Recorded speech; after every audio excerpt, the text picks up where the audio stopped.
बहुत स्वागत है आप सभी का। आप देख रहे हैं प्राइम टाइम शो अपना बिहार। मैं हूं आपके साथ जया मिश्रा। चलिए बुलेटिन की शुरुआत करते हैं बड़ी खबर के साथ। मुजफ्फरपुर से आपके सामने बड़ी खबर रखे। पीएम के अपमान को लेकर बीजेपी का जमकर हंगामा। पटना के बाद मुजफ्फरपुर कांग्रेस कार्यालय पर बीजेपी कार्यकर्ताओं ने चढ़ाई कर दी है। एक दूसरे से भिड़े बीजेपी कांग्रेस के नेता। तिलक मैदान स्थित कांग्रेस कार्यालय पहुंचे बीजेपी के कार्यकर्ता। कांग्रेस कार्यकर्ताओं ने कार्यालय के गेट पर उन्हें रोका। जमकर हंगामा हुआ। तस्वीरें देखिए आपके सामने हमने रख दी है। खूब धक्का मुक्की हुई। ये देखिए किस तरीके से बीजेपी के कार्यकर्ता विरोध जाहिर कर रहे थे और कांग्रेस के कार्यकर्ता उनको रोक रहे थे। मुजफ्फरपुर की ये तस्वीरें हैं। मुजफ्फरपुर कांग्रेस कार्यालय के बाहर की तस्वीरें। तिलक मैदान के कार्यालय पहुंचे बीजेपी के कार्यकर्ता, जहां पर कांग्रेस के कार्यकर्ताओं ने उन्हें रोकने की कोशिश की। इस दौरान खूब धक्का मुक्की हुई, जिसकी तस्वीरें आप भी देख रहे हैं। बीजेपी के कार्यकर्ता जगह जगह पर विरोध जाहिर कर रहे हैं। दरअसल प्रधानमंत्री को गाली देने का ये पूरा मामला है।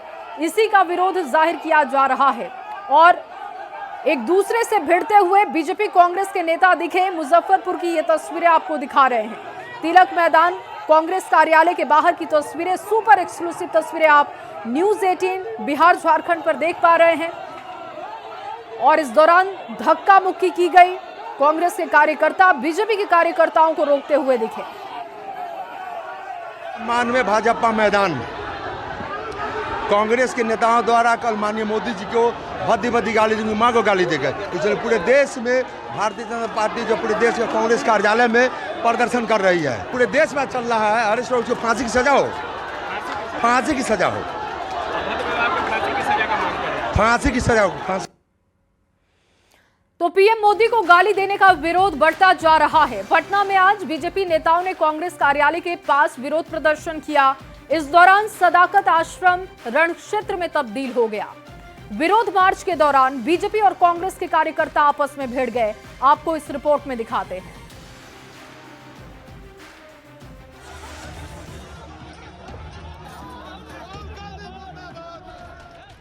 प्रधानमंत्री नरेंद्र मोदी और उनकी मां को गाली देने की सियासी लड़ाई शुक्रवार को हाथापाई पर उतर आई।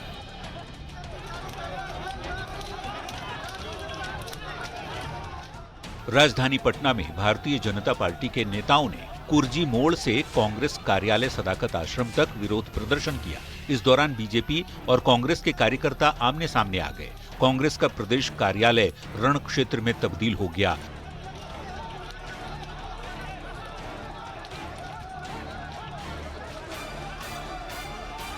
जमकर रोड़ेबाजी और पत्थरबाजी हुई।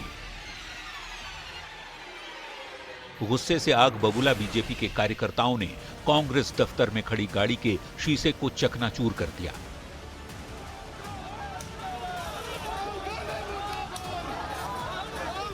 पटना में कांग्रेस और बीजेपी के कार्यकर्ताओं में जबरदस्त भिड़ंत हो गई। दोनों तरफ से लाठी डंडे चलने लगे। आसमान से ईंट पत्थर की बारिश होने लगी। राहुल और तेजस्वी के मंच से पीएम मोदी के लिए आपत्तिजनक शब्दों का इस्तेमाल करने के लिए पटना से दिल्ली तक आक्रोश है। बीजेपी के नेता जगह जगह प्रदर्शन कर विरोध जता रहे हैं। महिला मोर्चा की नेता सड़कों पर उतर चुकी हैं। बीजेपी के केंद्रीय मंत्रियों का गुस्सा भी चरम पर है। कहा गया है कि जहां माता का अपमान हो वहां विनाश होता है। अपमान करने वाले का विनाश निश्चित है। अगर मैं होता तो जुबान खींच लेता उस मंच पे जाकर के। बीजेपी नेता राहुल गांधी और तेजस्वी से माफी मांगने को कह रहे हैं। आरोपी के खिलाफ कार्रवाई की मांग हो रही है। गुरुवार की रात दरभंगा पुलिस ने आरोपी को गिरफ्तार कर लिया है।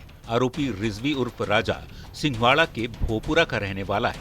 पीएम को गाली देने के मामले में पटना के गांधी मैदान और कोतवाली थाना, दरभंगा के दलसिंह सराय और सिमरी थाने में केस भी दर्ज किया गया है।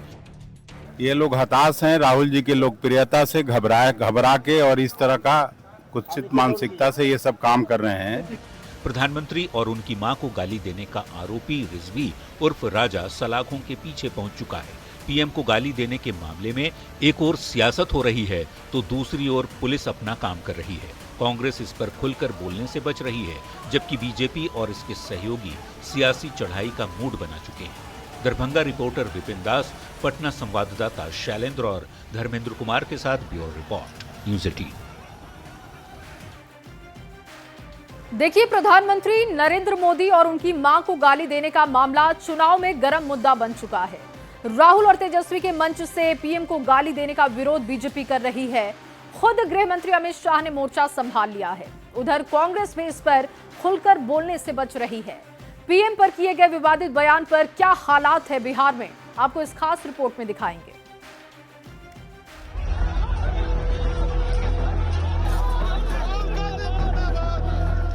राहुल गांधी और तेजस्वी यादव के मंच से प्रधानमंत्री नरेंद्र मोदी और उनकी मां को गाली देने पर खूब सियासत हो रही है। पीएम मोदी को अपमानित करने पर आग बबूला हुई बीजेपी राहुल और कांग्रेस पर चौतरफा हमला कर रही है। खुद गृह मंत्री अमित शाह ने मोर्चा संभाल लिया है। उसमें राहुल गांधी के स्वागत के मंच पर से नरेंद्र मोदी जी की स्वर्गीय माता जी के लिए अपशब्द बोलकर सबसे घृणित काम कांग्रेस के नेताओं ने किया। मोदी जी जब से मुख्यमंत्री बने तब से सोनिया जी, राहुल जी, मणिशंकर अय्यर, दिग्विजय सिंह, जयराम रमेश, रेणुका चौधरी, हर कांग्रेस नेता ने मोदी जी के लिए अपशब्द कहे कि जरा भी शर्म बची है तो मोदी जी की, उनकी स्वर्गीय माता जी की और देश की जनता की जरूर माफी मांगे। अमित शाह आरोप लगा रहे हैं कि बिहार चुनाव में मुद्दा विहीन हो चुकी कांग्रेस निम्न स्तर की राजनीति करने पर उतर आई है। राहुल एंड कंपनी जितनी गाली देगी उतना ज्यादा कमल खिलेगा। प्रधानमंत्री को गाली देने पर सीएम नीतीश ने भी आपत्ति जताई है। सोशल मीडिया पर नीतीश ने लिखा, दरभंगा में वोटर अधिकार यात्रा के दौरान कांग्रेस पार्टी और आरजेडी के मंच से पीएम मोदी और उनकी माताजी के विरुद्ध अभद्र भाषा का प्रयोग किया गया। ये अत्यंत अशोभनीय है, मैं इसकी निंदा करता हूं।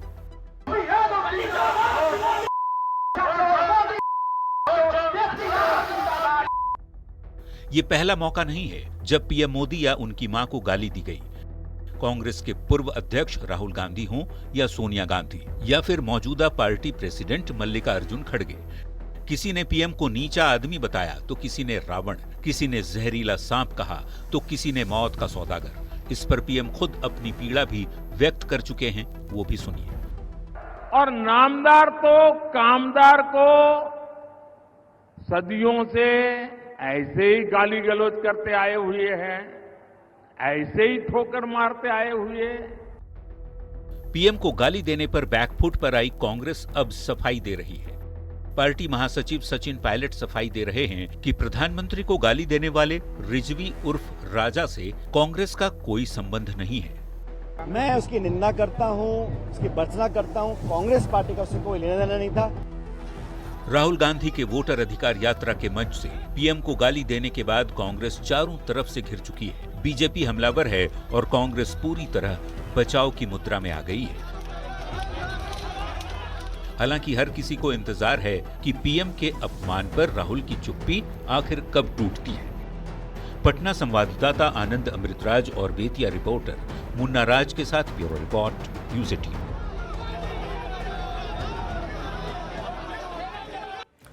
और चलिए इस वक्त की बड़ी खबर दरभंगा से आपको दे। पीएम के खिलाफ अपशब्द कहने का मामला है। पीएम को गाली देने वाला आरोपी रिजवी को जेल भेजा गया। गालीबाज मोहम्मद रिजवी की सीजेएम कोर्ट में पेशी की गई। सीजेएम की तरफ से 14 दिन के लिए जेल भेजा गया। सिमरी थाना में कांड संख्या 243/25 दर्ज हुआ था। भोपुरा गांव का रहने वाला है आरोपी मोहम्मद रिजवी। मुख्य आरोपी मोहम्मद नौशाद जिले से फरार है। सूत्रों के हवाले से ये खबर आपको दे रहे हैं। कांग्रेस के मंच से प्रधानमंत्री को गाली दी गई थी और इसी मामले में ये देखिए कार्रवाई हुई है। मुख्य आरोपी हालांकि अभी भी मोहम्मद नौशाद फरार है, सूत्र ये बता रहे हैं, लेकिन आरोपी मोहम्मद रिजवी को जेल भेज दिया गया है। सीजेएम कोर्ट में उसकी पेशी हुई थी और इसके बाद देखिए 14 दिन के लिए जेल भेजा गया। दरभंगा में कांग्रेस के मंच से पीएम मोदी को गाली पर बीजेपी सांसद रविशंकर प्रसाद और संजय जायसवाल ने जमकर विरोध किया। उन्होंने राहुल और तेजस्वी यादव पर घटिया राजनीति करने का आरोप लगाया। साथ ही ये भी कहा कि देश की जनता इन्हें कभी माफ नहीं करेगी। साथ ही बिहार की जनता पीएम के अपमान को माफ नहीं करेगी और इस बार के चुनाव में इनको सबक भी सिखाएगी। हम इसके बहुत ही भर्त्सना करते हैं। बिहार की जनता बहुत जवाब देगी। इस तरह के क्रूर हमले का पुलिस कार्रवाई करेगी। इस विषय को पूरे प्रदेश में बहुत गंभीरता के साथ हम रखेंगे। देखो मित्रों, सोचने की बात है। एक तरफ हमारे प्रधानमंत्री की मां का अपमान, और आज नीतीश बाबू की सरकार में देखिए कि 2,70,00,000 परिवार हैं, तो हर महिला को 2 लाख और 10,000 रुपया एडवांस देने की का निर्णय किया गया है। ये सोचने की बात है। आजीविका दीदी को भी आप देखते हैं, तो एक तरफ माताओं बहनों का ये अपमान और एक तरफ प्रधानमंत्री की मां का अपमान, ये बिहार देख रहा है और इसका जबरदस्त जवाब दिया जाएगा। और 1,500 वर्षों तक बिहार ने अफगानिस्तान से लेकर के इंडोनेशिया तक शासन किया, लेकिन एक उदाहरण आपको नहीं मिलेगा कि बिहार मगध साम्राज्य के किसी भी राजा ने किसी महिला को अपमानित करने का कार्य किया हो।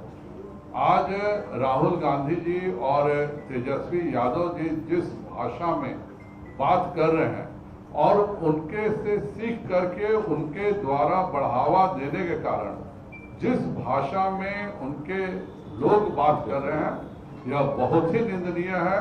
जिस प्रकार की भाषा का प्रयोग माननीय प्रधानमंत्री जी की माता के लिए हुआ है, यह जितनी भर्त्सना की जाए कम है और देश इन लोगों को सबक सिखाएगा। और वहीं केंद्रीय गृह राज्य मंत्री नित्यानंद राय ने भी पीएम मोदी को गाली देने पर इंडिया गठबंधन पर जमकर हमला किया। उन्होंने कहा कि ये बेहद शर्मनाक है, जिसे बर्दाश्त नहीं किया जाएगा। हार की हताशा में ये लोग इस तरह का निंदनीय काम कर रहे हैं जो जनता देख रही है और जनता इन्हें कभी माफ नहीं करेगी। अब सनाम, गलत व्यवहार, आचरण, गुस्साना, खिसियाना यह कौन करता है जिसको भविष्य की हार नजर आती है। मैं उनकी गाली को मैं जो पूज्य माता जी को उन लोगों के द्वारा दिया गया है वह एक अन्याय है, और वैसे अन्याय करने वाले को बिहार की धरती में हम बहुत धूल चटाएंगे। और चलिए आगे बढ़ते हुए पटना से आपके सामने बड़ी खबर रखें। इंजीनियर नागेंद्र के ठिकानों पर छापेमारी, आय से अधिक संपत्ति मामले में निगरानी की रेड पड़ी। बोरिंग रोड समेत कई ठिकानों पर छापेमारी हो रही है। निगरानी डीएसपी इस वक्त छापेमारी का नेतृत्व कर रहे हैं। मोकामा में पोस्टेड है असिस्टेंट इंजीनियर नागेंद्र, जिनके ठिकानों पर छापेमारी हो रही है और निगरानी थाने में दर्ज है मामला। आपको ये बड़ी जानकारी दे रहे हैं। कोर्ट से वारंट मिलने के बाद छापेमारी की गई। आय से अधिक संपत्ति का ये मामला है। बोरिंग रोड समेत कई ठिकानों पर इस वक्त छापेमारी हो रही है। निगरानी डीएसपी इस पूरे छापेमारी का नेतृत्व कर रहे हैं। आपको बता दें कि मोकामा में पोस्टेड हैं असिस्टेंट इंजीनियर नागेंद्र। आय से अधिक संपत्ति के मामले में इनके कई ठिकानों पर इस वक्त छापेमारी हो रही है। बोरिंग रोड समेत कई ठिकानों पर छापेमारी हो रही है। इस वक्त की बड़ी खबर आपको पटना से दे रहे हैं। संजय ज्यादा जानकारी के साथ जुड़ चुके हैं। संजय, क्या मामला है? क्या अभी भी छापेमारी हो रही है? क्या ये सबूत ऐसे मिले जिसके बाद वारंट लेकर ये छापेमारी की जा रही है? जी बिल्कुल बिल्कुल, अभी से थोड़ी देर पहले ये छापेमारी शुरू ही हुई है जी। और पटना में बोरिंग रोड में, पौष इलाका बोरिंग रोड है, वहां पर एक अपार्टमेंट के फ्लैट में छापेमारी चल रही है। निगरानी अन्वेषण ब्यूरो ने इनके खिलाफ अपने ही थाने में एफआईआर दर्ज किया है। से अधिक संपत्ति का मोकामा में ये पोस्टेड है। छापेमारी चल रही है और देखना होगा, थोड़ी देर में ये क्लियर होगा कि छापेमारी में इनिशियल स्टेज में क्या कुछ मिला है। लेकिन एक बड़ी कार्रवाई निगरानी अन्वेषण ब्यूरो की लगातार कार्रवाई चल रही है। इस साल 70 से अधिक मामले केवल ट्रैपिंग के निगरानी अन्वेषण ब्यूरो ने दर्ज किए, जिसमें 60 लोग रिश्वत लेते रंगे हाथ गिरफ्तार किए गए हैं। डीए केस में भी कई कार्रवाई हुई है और आज भी उसी सिलसिले में एक बड़ी कार्रवाई एक असिस्टेंट इंजीनियर के खिलाफ जो मोकामा में पोस्टेड है, नागेंद्र कुमार। जी बहुत शुक्रिया संजय तमाम जानकारी के लिए। तो देखिए आगे आपको अपडेट देंगे। जैसा कि हमारे संवाददाता बता रहे थे कि अभी ये छापेमारी शुरू हुई है, अभी बहुत सारे राज खुलने बाकी हैं।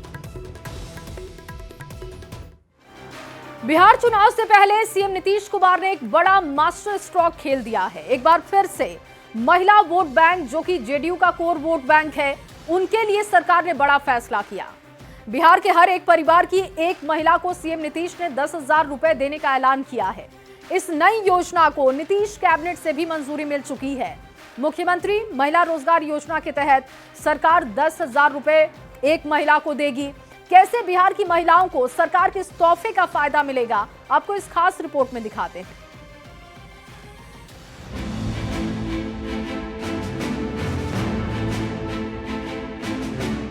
चुनावी साल में बिहार में महिलाओं की बल्ले बल्ले हो गई है। विधानसभा चुनाव से पहले मुख्यमंत्री नीतीश कुमार ने महिलाओं के लिए एक और बड़ा ऐलान कर दिया है। एनडीए सरकार चुनाव से पहले हर परिवार की एक महिला को 10,000 रुपये की आर्थिक सहायता देगी। दोहरी खुशी की बात यह है कि ये कोई चुनावी ऐलान नहीं, बल्कि इस फैसले को कैबिनेट से मंजूरी भी मिल गई है। उसमें मुख्यमंत्री महिला रोजगार योजना, इसकी शुरुआत की जाएगी और सितंबर में आवेदन लेकर पहला किस्त 10,000 रुपया उनके खाते में डाला जाएगा।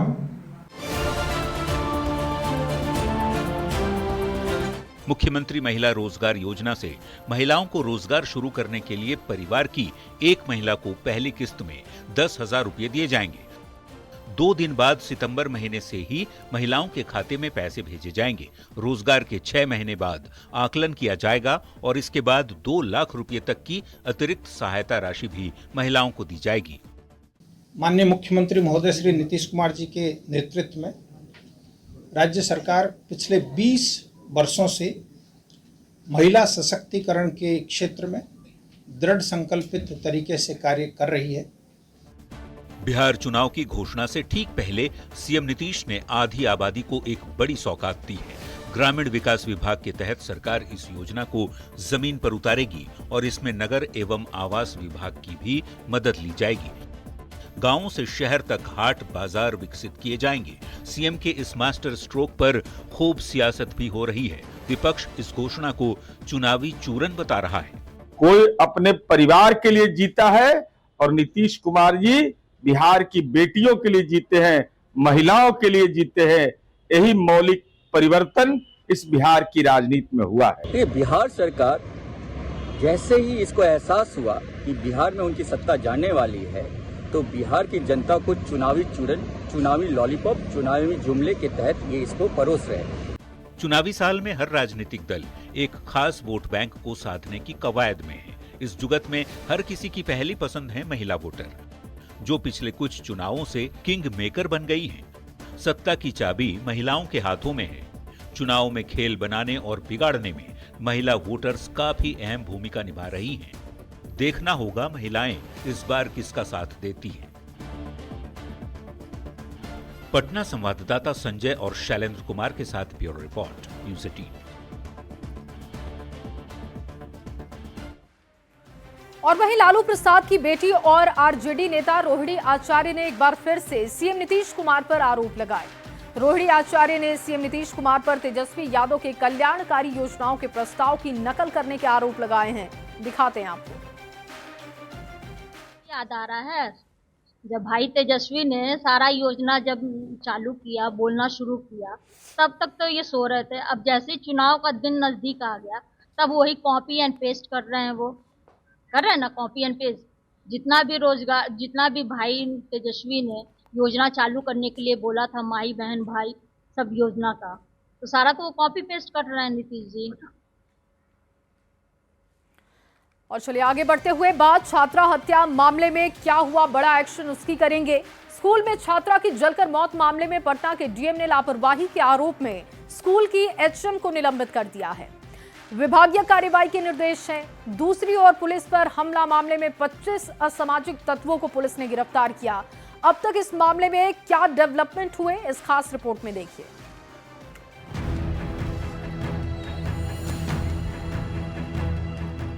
पटना की सड़कों पर हंगामा की ये तस्वीरें तो आपको याद ही होंगी। अमला टोला मिडिल स्कूल में छात्रा की जलकर हुई मौत के बाद ये बवाल हुआ। अब इस पूरे मामले में 2 बड़ी कार्रवाई हुई। पहली ये कि पटना डीएम ने स्कूल की हेडमास्टर को निलंबित करते हुए विभागीय कार्रवाई के निर्देश दिए। प्रेमलता कुमारी इनका नाम बताया जा रहा है। जिलाधिकारी ने बिहार सरकारी सेवक नियमावली 2005 में नियुक्त प्रावधान के तहत तत्काल प्रभाव से निलंबित किया है। वहीं दूसरी ओर छात्रा की मौत के बाद हंगामा करने वालों के खिलाफ पुलिस ने कार्रवाई तेज कर दी है।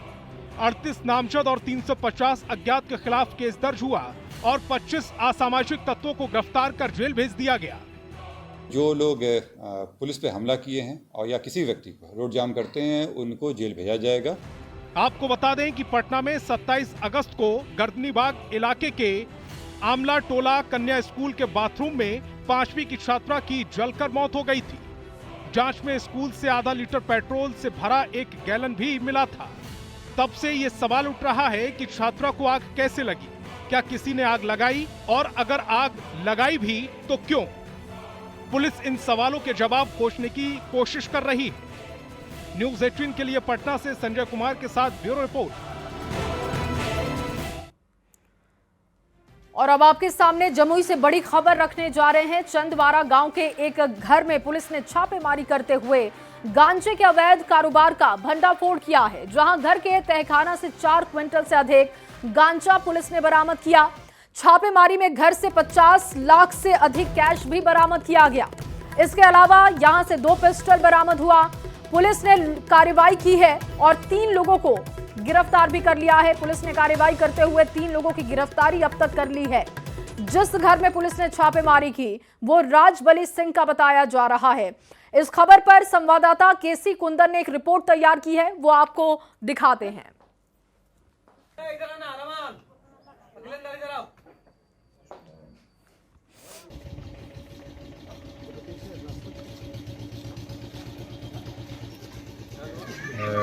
गांजा और करीब पैसा भी काउंट हो ही रहा है। पैसा भी काफ़ी संख्या में हमको लगता है 50 लाख से अधिक कैश है। 2 पिस्टल है, जिंदा गोली भी है, कुछ फायर्ड एम्प्टी कार्टिज भी है और 3 लोगों को गिरफ्तार किया गया है।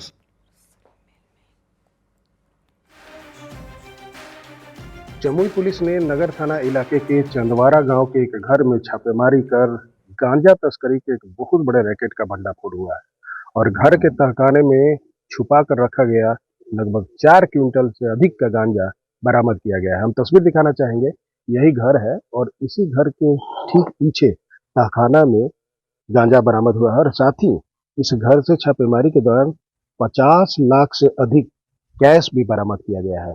पुलिस के अनुसार जो जानकारी मिली है उसके अनुसार 2 पिस्टल को भी बरामद किया गया और साथ ही इस कार्रवाई में 3 लोगों को गिरफ्तार भी किया गया। हम तस्वीर दिखाना चाहेंगे घर का जो पिछला हिस्सा है और वहीं पर तहखाना बना हुआ था और तहखाने में गांजा की पेटियों को छुपा कर रखा गया था और यहाँ पर सूचना के आधार पर पुलिस ने कार्रवाई करते हुए यह कार्रवाई की है। और जो घर बताया जा रहा है यह ऋषभ सिंह का घर बताया जा रहा है और जो इन 3 लोगों को गिरफ्तार किया गया है उसमें एक शख्स मुजफ्फरपुर का तो दूसरा शख्स समस्तीपुर का बताया गया है, जो तस्कर बताए जा रहे हैं और बहुत बड़ा ये खुलासा हुआ है गांजा तस्करी को लेकर। केसी कुंदन, न्यूज़ 18 जमुई।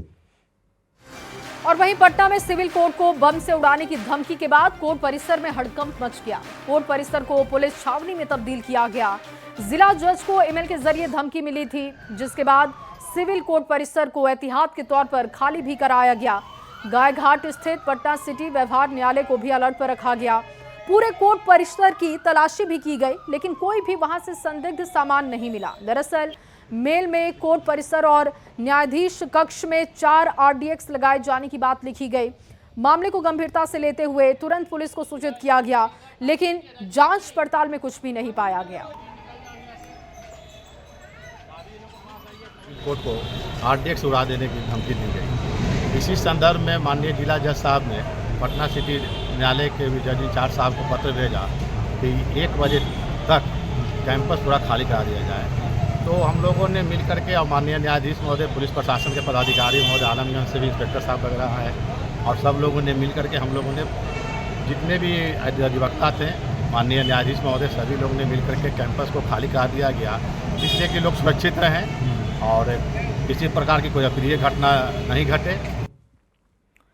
और वहीं हीरो पुरुष एशिया हॉकी कप 2025 का इंतजार खत्म हो चुका है। राजगीर में मेजर ध्यानचंद की जयंती समारोह के मौके पर पुरुष hero Asia hockey championship trophy का आगाज हुआ। सीएम नीतीश कुमार ने चैंपियनशिप ट्रॉफी का उद्घाटन किया। हीरो एशिया हॉकी चैंपियनशिप में कुल 8 देशों के खिलाड़ी हिस्सा ले रहे हैं। भारतीय हॉकी टीम का सामना अपने पहले मैच में चीन से हुआ, जिसे मेजबानों ने 4-3 से जीत लिया। इस मुकाबले में कप्तान हरमनप्रीत सिंह ने 3 गोल दागे और भारत की जीत में अहम भूमिका निभाई। भारतीय खिलाड़ी जुगराज सिंह ने भी 1 गोल दागा है। चीन की ओर से गाओ जीसांग और चेन बेनहाई और डू सीहो ने 1-1 गोल कर टीम को बराबरी पर लाने की कोशिश की, लेकिन आखिर में भारत ने 4-3 से जीत हासिल की।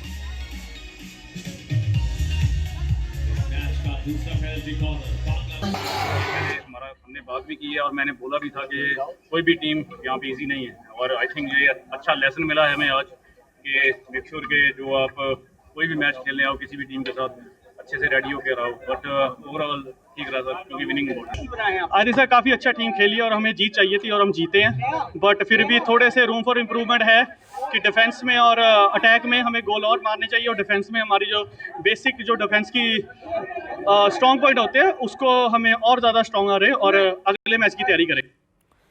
और वहीं कांग्रेस की वोटर अधिकार यात्रा में शामिल होने को लेकर यूपी के पूर्व सीएम अखिलेश यादव भी पटना पहुंचे।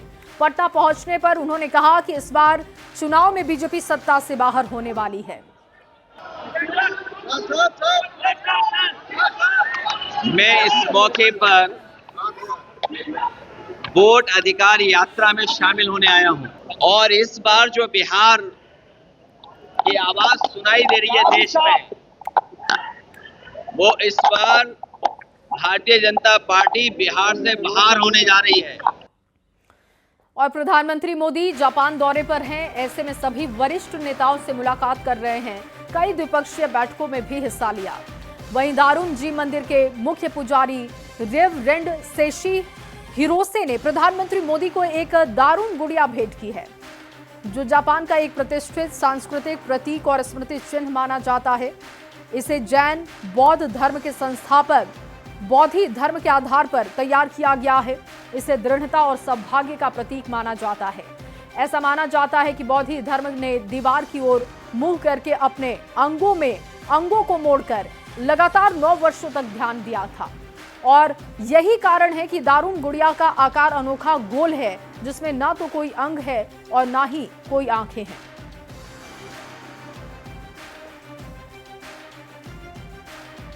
और इन्हीं तमाम खबरों के साथ अपना बिहार में बस इतना ही। आगे देखिए जो